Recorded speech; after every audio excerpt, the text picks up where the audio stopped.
All right what up everybody सन्चै हुनुहुन्छ म चाहिँ सन्चै छु म तपाईहरुको प्यारो साथी सन्दीप कुमार रेग्मी र आज म तपाईहरुलाई चाहिँ सानो छोटो टुर गरौँ भनेर चाहिँ यहाँ बाटोमा निस्केको छु यो मेरो DJI पकेट ओस्मो 3 लिएर अब योबाट कस्तो कस्तो क्लिपहरु आउँछ म तपाईहरुलाई त्यो पनि देखाउँछु यसो सानो टुर चाहिँ मैसँग गर्नलाई है त यहाँनिर पुरै कन्स्ट्रक्सन चलिरहेको रहेछ यिनीहरूले त्यस्तो छोपेर बनाउँछ अनि एक महिनामा पुरै भत्काएर पनि बनाएर पुरै सकाइदिन्छ भने यिनीहरू अलि खतरै हुन्छ यस्तो कुरामा यो चाहिँ यो सिन्कोयासुको यो के भन्छ स्कुलकै हो जस्तो लाग्यो यो फुटबल ग्राउन्ड हो यो चाहिँ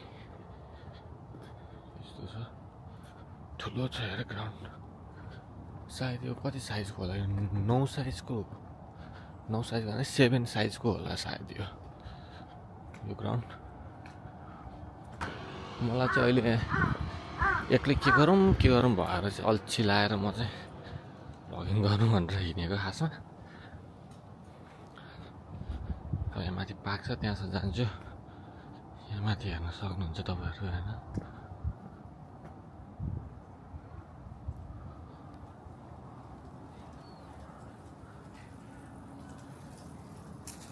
पुरै सुन्तला छ कसैले खाँदैन यार अब कसैले खाँदैन गाइस है अब यहाँ फल्ने मात्रै हो त्यही चराचुरुङ्गीले खान्छ अनि त्यतिकै छोड्दिन्छ यिनीहरूले खासै यिनीहरूले आफ्नो घरमा फलेको चिजहरू चाहिँ केही पनि खाँदैन क्या जापानिजहरूले चाहिँ बरु त्यही सामान किनेर खान्छ तर घरमा फलेको चाहिँ यिनीहरूले खाँदैन अब किन हो भन्दाखेरि अब यहाँ छन् अब रिजनहरू छन् अब मलाई चाहिँ एउटा रिजन चाहिँ थाहा छ तर अब अरू रिजन पनि हुनसक्छ त्यो त अब भगवान् जाने हैन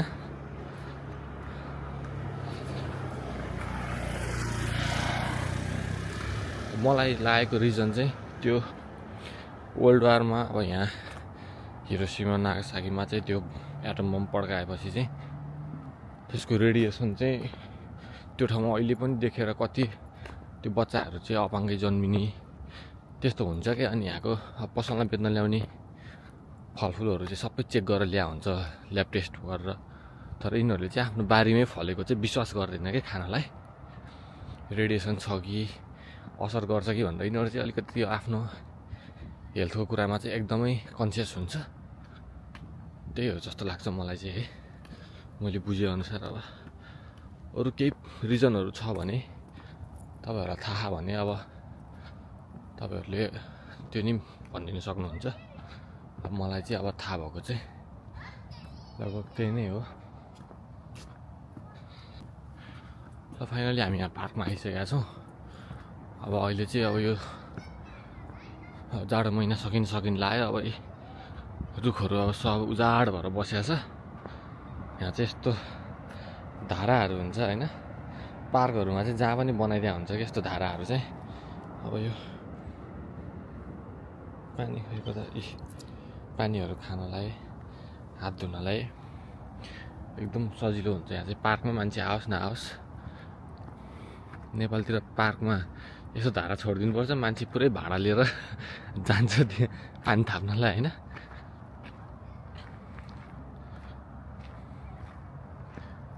यो चल्नुहुन्छ कस्तो दामी पार्क छ है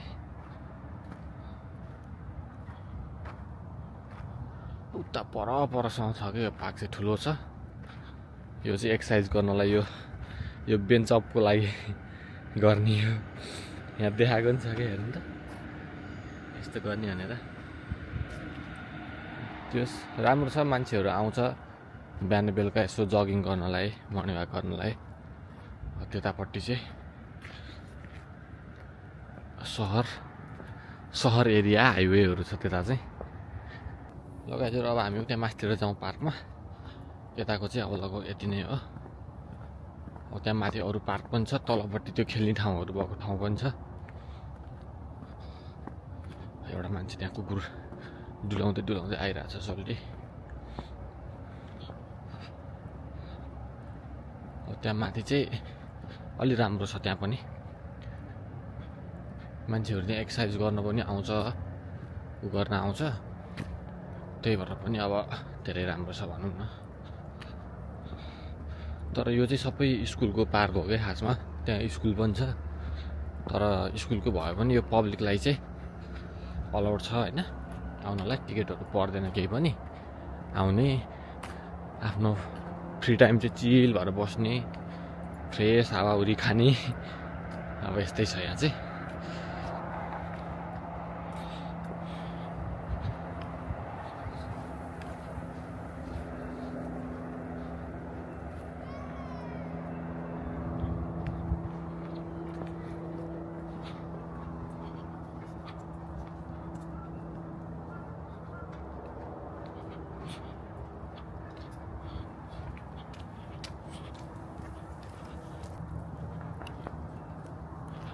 अब यहाँ अगाडि चाहिँ अब हामी अब भन्न त हुँदैन, त्यो काफलको सिजन भएको बेला काफल खान आउने ठाउँ हो कि यो चाहिँ। यहाँ कोही पनि आउँदैन कि प्रायः जस्तो अब स्कुलको पार्क अलिकति माथि भएको हुनाले खासै अरूतिरको मान्छे आउँदैन। यदि वरिपरिको मान्छे हो अनि फेरि यो ठाउँमा चाहिँ त्यस्तो धेरै नेपालीहरू छैन क्या, हामी बसेको ठाउँमा छन् त छ, तर त्यति धेरै छैन। अनि मान्छेलाई थाहा नै छैन कि यहाँ पनि यस्तो छ भनेर। अनि यो स्कुलको पार्क भनेर खासै मान्छेहरू नि आउँदैन। अब हामी चाहिँ घर यहीँ नजिकै भएको हुनाले हामी चाहिँ आइन्छ। अनि यहाँ मलाई पनि थाहा थिएन पोहोरको सिजनमा, अनि यहाँ काफल टन्न फलिरहेको रहेछ। अनि काफल साफल खायो, बस्यो, त्यही नै हो। अनि यहाँ जापानको घरहरू चाहिँ कस्तो क्युट क्युट डिजाइनमा हुन्छ क्या। मान्छेहरूले अब त्यो ठुलो सहर ठुलो देश भन्ने बित्तिकै चाहिँ पुरै अग्लो अग्लो बिल्डिङहरू यताउता मात्रै सोध्छ होइन।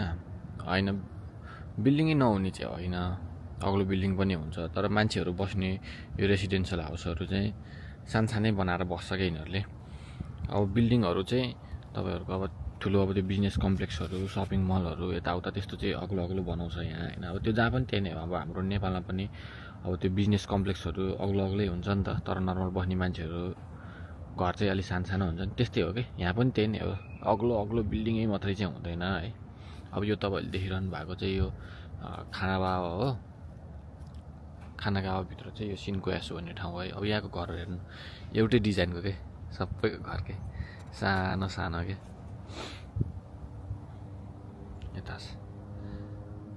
यता पनि कस्तो चट्ट परेको राम्रो खालको घर के। ल गाइजहरू यस्तै छ होइन। अब हाम्रो घरतिरको चहल पहल चाहिँ जापानको घरहरू पनि हेरिहाल्नु भयो। यो मेरोभन्दा पछाडिको यो बिल्डिङ चाहिँ यो स्कुल हो। यहाँ चाहिँ अब पठन पाठन कार्यक्रम हुन्छ, त्यही नै हो यहाँ चाहिँ। अनि म चाहिँ यत्तिकै एक्लै भयो भने फ्रेस हुनलाई पनि आइरहेको छु कि कहिलेकाहीँ झ्याउला आयो भने घरमा। अब आज मेरो काम थिएन, अब अनि के गरौँ हो। अनि जान्छु मासतिर भनेर अनि क्यामेरा निकालेर अनि आएको मासतिर म चाहिँ। अब त्यहाँ दुईजना बहिनीहरू त्यहाँ अगाडि फुटबल खेल्दै रहेछ। फुटबल खेल्यो के खेल्यो त्यस्तै हो, खेल्दैछ।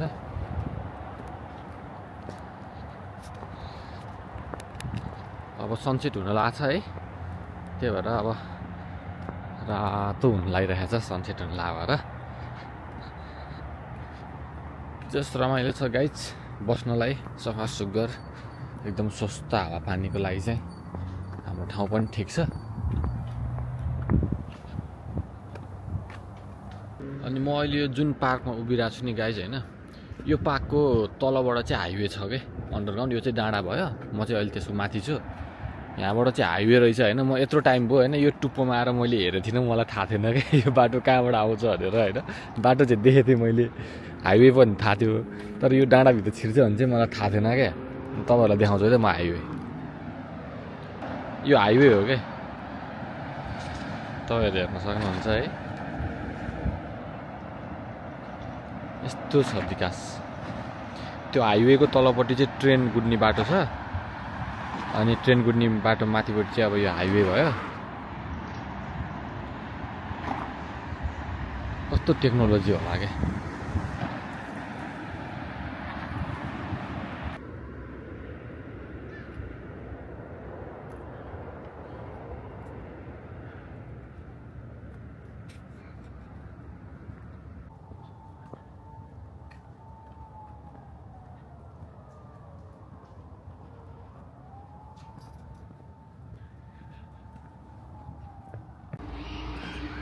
लगाइजहरू तपाईँहरू देख्न सक्नुहुन्छ होइन त्यहाँ आएको छ अब यसले लो लाइट भिडियो चाहिँ यस्तो दामी खिच्छ होइन पुरै छोड्दैन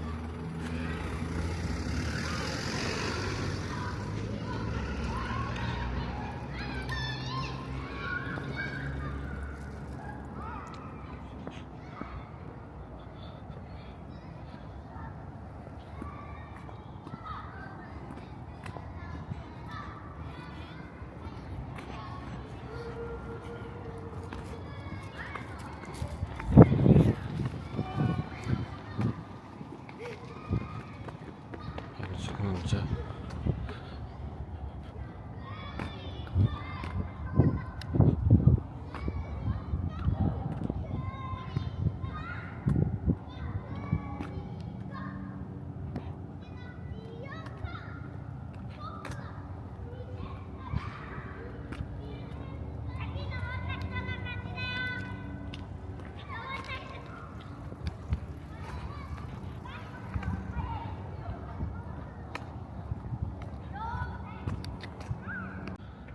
ल गाइजहरू अब फाइनल्ली अब मेरो भिडियो पनि यतिमै इन्डिङ गर्छु आजलाई है यसो हावा खान आएको हावा खाइयो तपाईँहरू पनि अब आफ्नो जीवनको सुरक्षा गर्नु होला जाडो छ अब यति भन्दै हामी अर्को भिडियोमा फेरि भेटौँला है त भाइ टेक केयर बाई बाई जय नेपाल